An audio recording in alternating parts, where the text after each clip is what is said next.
How important is Christian broadcasting? Well, I think one person who knows that better than anybody just about is Troy Miller, president of the National Religious Broadcasters. He said recently, our highest purpose is to participate in God's work of extending grace to more and more people for the glory of God, end quote. I'm Jerry Newcombe. This is Vocal Point, and Troy Miller joins us now to kind of give us a global picture of how Christian broadcasting is doing and what differences it makes. Troy, thanks so much for joining us. We appreciate it. Jerry, thanks for having me today. Sure. Well, first of all, I always like to tie things into America's founders because Providence Forum is one of the key outlets for these programs and so forth. And first of all, would you say that the founders, by creating the First Amendment, including freedom of speech, in effect help launch what eventually would become Christian broadcasting? Oh, absolutely. I think the founders had it within their whole intention that they would see that the proclamation of the gospel and that the Christian morals, principles, and ethics were really what made this country. And so I think that was one of the keys they wanted to protect, not only in the freedom of speech, but in the free exercise thereof of religion. Now, some people might think of Christian broadcasting as, in effect, being in its own little evangelical, or in some cases Catholic ghetto, if you will, and it's basically, not many people that listen to it or are impacted by it. What are your thoughts on that, especially having the overview of, national religious broadcasting? Well, that's far from reality. Recent surveys by Inside Radio magazine show that Christian broadcasting, both Christian music and Christian talk, are the number 2 and number 3 formats on radio across the country. So they're some of the most listened to channels that are out there are Christian broadcasting. Christian television is enjoying a great resurgence now amongst the digital presence and streaming, as well as look at what Christian film is doing today. So I think there's a huge Christian audience out there that's listening, and I think a lot of non-Christians are tuning in. The more the world preaches despair and no hope, the more the hope of Christian broadcasting pulls people in. So it actually makes a difference? I mean, for example, if Bill Maher says something, next thing you know, it'll be tweeted on all these different outlets and so forth, and he's very anti-Christian. Although lately let's put it this way, even a broken clock is correct twice a day. But I mean, I contrast that, I contrast that where, we don't necessarily have our own Bill Mahers and so forth, but the non-Christian people like that seem to have much greater influence. I mean, maybe I'm wrong, but what are your thoughts? No, but look, the world loves the world, and the world is always going to parrot itself, I think, first and foremost. But if you look at Christian influencers today amongst the social platforms, you're talking about people that have millions of followers across the U.S. and tens of millions of followers around the globe. They may not get quoted as often as some of the mainstream entertainment folks or media folks, but they're certainly out there influencing a number of folks. And if you look at the growing number of Christians today and non-Christians that are attending Christian events, it's really on the rise, and I think Christian media is mainly responsible for that. So we should be encouraged. Here's a question you asked recently. Should people of faith avoid rocking the boat in order to preserve a sense of unity? And your reaction is? My reaction is no, they should rock the boat. The world is looking for answers, and it's looking for truth, and it's looking for hope today. And if we as Christians don't bring that to the public square, then who is? Who's going to bring that kind of message, that kind of truth? I mean, our faith was never called to be a private faith. It was never called to be a personal faith. We have a personal relationship with God, but we have a public faith. Our faith is supposed to be carried out in the public sector. And so the wonderful thing about it today, Jerry, is it's so easy for Christians to communicate, whether they do it through their own social media platforms and profiles that they have, or they want to get involved in, say, podcasting or blogging. They can do that today for so inexpensive, and we're seeing such an uptick in the number of Christians that are starting to really let their voices be heard. And I said this earlier, we often say that politics and religion are the two things we shouldn't talk about in public. And I say they're absolutely the two things we should talk about, because they're the most important things that there are. Our faith and who's going to govern us probably affects our lives more than anything else. Troy, I know you, and we used to work at the same ministry. I'm actually still there, Coral Ridge Ministries, founded by Dr. D. James Kennedy.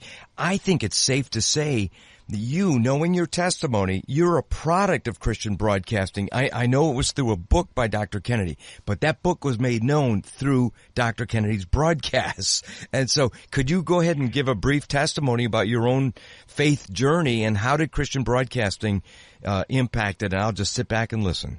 That's right. My grandmother, who grew up in a Catholic environment, but very light in all of that. She got saved in the late 1970s, and she began to faithfully watch Christian television. That was the only thing she watched. She had a tape ministry. She would listen to it, duplicate tapes, all of that. But she watched Dr. Kennedy's ministry faithfully every Sunday in and out, and she wrote one day for the book Why I Believe, and then she sent that to her grandson, who was in the Navy, actually in the Persian Gulf at the time, so she knew she had a captive audience, and that was what brought me to faith in Christ. Both my wife and I both came to Christ because of that book, and therefore because of Christian broadcasting.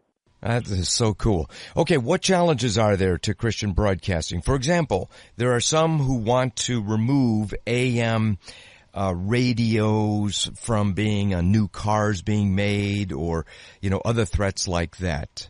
Let's deal first with the AM radio ban.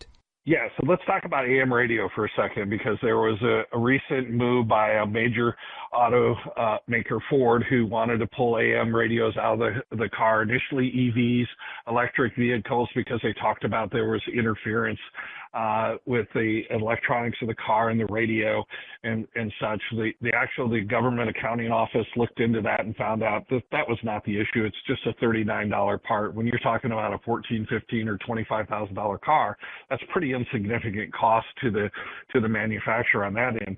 And what's really come to light is what the manufacturers want to do is control access to information in the car. We all now have what we call the connected car. All these cars have nice big screens in them. They're connected to the internet, or you can easily connect them to the internet. And the car companies want to control that connection. They want you to have a subscription to have that connection.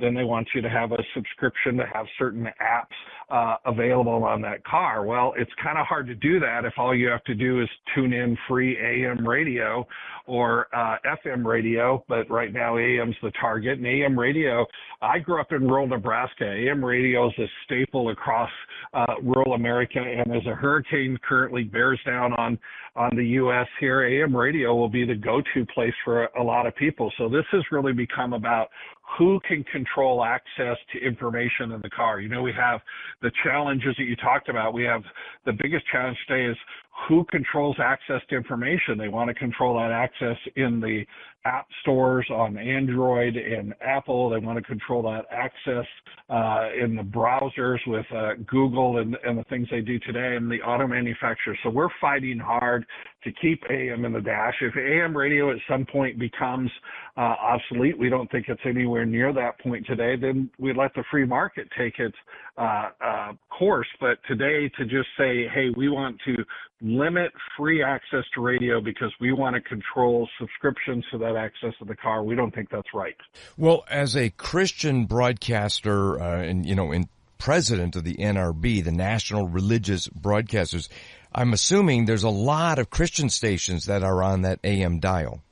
Oh, the two top genres on AM radio are conservative talk and Christian talk radio. Those are the two top genres, and the third one is Spanish talk. And so it would affect nearly 80 million listeners still tune into AM radio across this country. So it's going to affect a huge amount of people out there. But again, that's the car companies are looking at this as a huge revenue base for them to be able to control those subscriptions. Wow. And I can't help but think of the late Rush Limbaugh, because in some ways he helped, in effect, salvage AM radio and make it much more viable, in the market. But by the way, when you give a statistic like that, 80 million Americans listening, sometime to AM radio, that's huge. Do you have any idea what percentage of the population of America listens or watches any kind of Christian programming, television, radio, internet-based, whatever? Well, we've seen some numbers, but it's hard to really tell because a lot of the Christian broadcasters can't afford the expensive metrics that the commercials broadcasters can. They need the metrics because they require it for their ad support, and ads are all built around that. But we do know in some latest surveys and numbers that we have that NRB members reach about 190 million households every month. And it's probably about 40% of the American households are being reached by Christian broadcasting, either in radio or television or across the internet. The internet's a little harder to get, but we think it's probably even reaching more. When you say, 40%, do you mean potential, or do you mean, no, these are people that actually listen in? In which case, that's a very substantial audience size. Yeah, it is a substantial size, and that's people who tune in at some point within their media consumption, have tuned into Christian broadcasting, either Christian music format or Christian talk format on television and radio or across the internet. Now, there is some censorship, for example, with social media. I mean, this is a simple little, example, but okay. So I sent out this little video. It's for Providence Forum. It's all about how we're a republic, not a democracy. In that video, which I introduce and then close it, we have in there Dennis Prager and the late Walter Williams, both of whom, are commenting on how, the founders gave us a republic, not a democracy, and they explain the Electoral College. Well, for whatever reason, a friend of mine had his post on Facebook with that particular, segment, a little 5-minute segment about that issue. He said, Facebook removed it. Why? I mean, I don't get it. Is there censorship going on sometimes in social media? Oh, absolutely. Today there's censorship going on. We talk to people, reach out to us all the time. We say there's several topics that if you put these up on your social media accounts and really even sometimes even within just the Google search accounts, if you're going to talk about the traditional family, if you're going to talk about marriage between a man and a woman, if you're just going to talk about there are only two genders, there are only men and women out there today, if you're going to talk about pro-life, that life starts with conception, and we believe that life should be sacred from that point all the way to death, if you're going to talk about the issue of transgenderism or any of the LGBTQ plus issues, but mainly today the issue of transgenderism, you're probably going to get censored. As well as you've just given the example, we're seeing a number of people now that are just talking about the conservative values of this country, or even the founding of this country. As you said, that we're a constitutional republic, and we're seeing a number of people getting that down. And that's one of the challenges today that Christians really have, the government colluding with social media companies to take down messages that they feel are, false news or fake news or just against the ideology that they're preaching. I think that's one of the biggest challenges that we're having going forward. What we see, this government collusion and this government weaponization today is really, really probably one of the biggest roadblocks that we're facing as a country and as communicators. Troy Miller, we're out of time. Thanks so much for your time. NRB.org for more information. All the best. Thank you now, Troy. Thank you, Jerry.